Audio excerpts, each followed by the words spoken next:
ocurrió una historia que desafía toda lógica. Un piloto alemán tenía a su merced a su enemigo indefenso y tomó una decisión inesperada. Esta es la historia de Franz Stigler y Charlie Brown. Un encuentro que cambió la forma de ver la guerra para siempre. Enfrentan una amenaza aún mayor. El avión se tambaleó y giró hacia el suelo. Charlie y Pinky se desmayaron. El avión caía en picado. A una milla por encima de los campos, Charlie comenzó a despertar.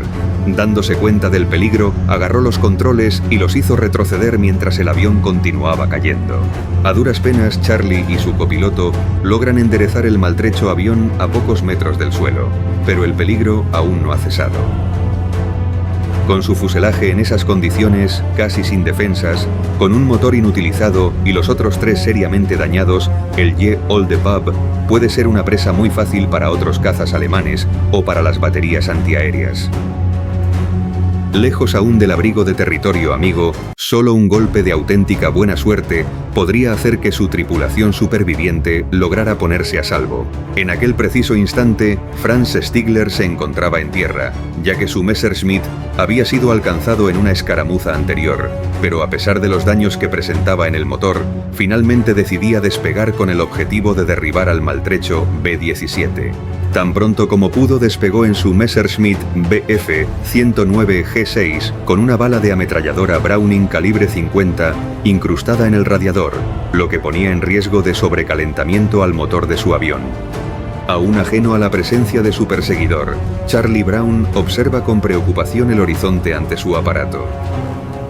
Con un ademán, indica a su copiloto Pinky que se levante y se dirija a la parte posterior del bombardero para realizar una primera evaluación de daños. El panorama ante el que se encuentra el copiloto no es nada alentador. Grandes trozos del fuselaje del aparato han sido literalmente arrancados, dejando a la vista su armazón. Algunos compañeros heridos están siendo atendidos por los que han tenido más suerte, pero debido a las bajas temperaturas, los viales de morfina están congelados, lo que imposibilita su administración. Mientras tanto, el artillero de la torreta esférica, sin lugar a dudas el puesto más peligroso dentro del bombardero, está a punto de divisar al Messerschmitt de Franz Stigler. El piloto alemán, ya muy cerca de su objetivo, evalúa rápidamente la situación. Con la cola del bombardero ya fijada en su mira, solo le queda efectuar una potente ráfaga de sus ametralladoras que destrocen los alerones traseros del B-17. Pero justo en ese instante se percata de que el puesto del artillero de cola se encuentra desatendido. Stigler, que se había aproximado al bombardero norteamericano con la intención de abrir fuego, al ver el estado en el que se encontraba el avión y su tripulación, reconsideró esta idea, aludiendo a un código no escrito de ética y caballerosidad en combate. Tal vez recordó las palabras de uno de sus oficiales al mando, Gustav Rodel, durante su periodo de combate en el norte de África. Si alguna vez veo o escucho que disparas a un hombre en paracaídas, te dispararé yo mismo. Lo que sucedió a continuación fue sin duda uno de los eventos más extraordinarios y contradictorios de los que acontecieron durante la Segunda Guerra Mundial. Charlie Brown no podía creer lo que acababa de ver. Pensó que seguramente estaba alucinando debido al estrés postraumático después del combate. Tuvo que volver a mirar de nuevo al lado derecho de su cabina. Justo en ese lado, divisó a Stigler que le hacía señales desde la carlinga de su Messerschmitt. Stigler seguía haciéndole señales para que aterrizara su avión en un campo de aviación alemán y se rindiera o se desviara a la cercana y neutral Suecia. Charlie Brown, mientras tanto, seguía mirando atónito al piloto alemán. En ese momento el copiloto Pinky regresaba de su inspección y tomaba asiento. Su sorpresa fue monumental. Pero, ¿qué demonios? Parece que tenemos compañía, murmuró. Brown y la tripulación del B-17 no entendieron lo que Stigler estaba tratando de decirles a través de gestos, y así continuaron. Stigler le dijo a Brown posteriormente del incidente que estaba tratando de hacer que volaran a Suecia. Dada la falta de entendimiento entre ambos pilotos, a Stigler no le quedó más remedio que escoltar al bombardero hasta que se encontraran sobre zona segura. Gracias a que Stigler voló cerca del avión de Brown en una formación cerrada en el ala de babor, logró evitar que las unidades antiaéreas alemanas atacaran al bombardero norteamericano. Si el bombardero hubiese volado solo en esas circunstancias, habría sido una presa fácil para los observadores de las baterías antiaéreas alemanas. Por suerte para ambos, ninguna batería antiaérea abrió fuego sobre su posición.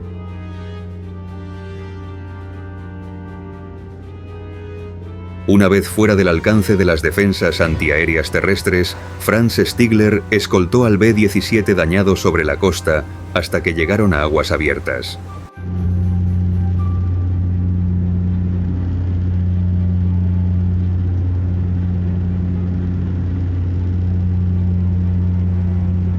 Una vez allí, Stigler volvió a intentar comunicar a Braun a través de señales que desviaran su rumbo hacia el espacio aéreo sueco, ya que este era el punto más seguro y cercano para que la tripulación del bombardero norteamericano fuera atendida por los servicios médicos.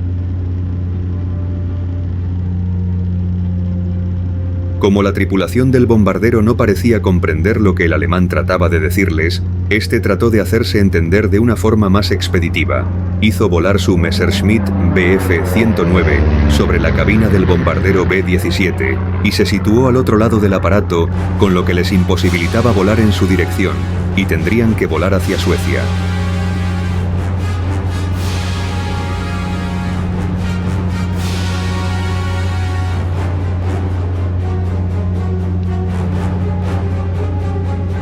Braun, inseguro de las intenciones de Stigler en ese momento, ordenó a su artillero de la torreta dorsal que apuntara a Stigler, pero no abriera fuego para advertirlo.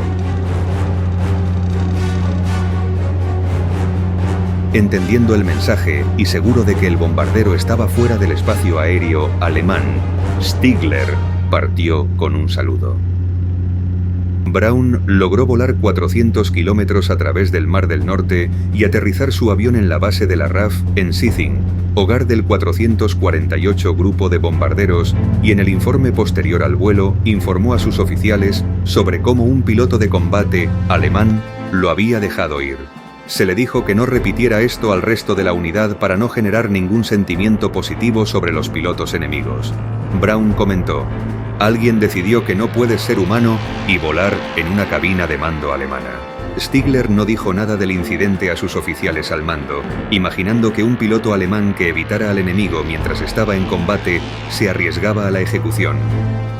Más tarde, Franz Stigler sirvió como piloto del caza a reacción Messerschmitt M-262 en Jagdverband 44 hasta el final de la guerra. Después de la guerra, Braun regresó a su hogar en Virginia Occidental. Stigler se mudó a Canadá en 1953 y se convirtió en un exitoso hombre de negocios. Después, Braun decidió que debía tratar de encontrar al piloto alemán desconocido. Después de 4 años de buscar en vano en los registros de las fuerzas aéreas, Braun había descubierto poco. Más tarde, escribió una carta a un boletín de la Asociación de Pilotos de Combate. Unos meses después, recibió una carta de Stigler. "Yo era él", decía. Cuando hablaron por teléfono, Stigler describió su avión, la escolta y el saludo. Entre 1990 y 2008, Charlie Braun y Franz Stigler se hicieron amigos íntimos y lo siguieron siendo hasta que murieron con meses de diferencia en 2008.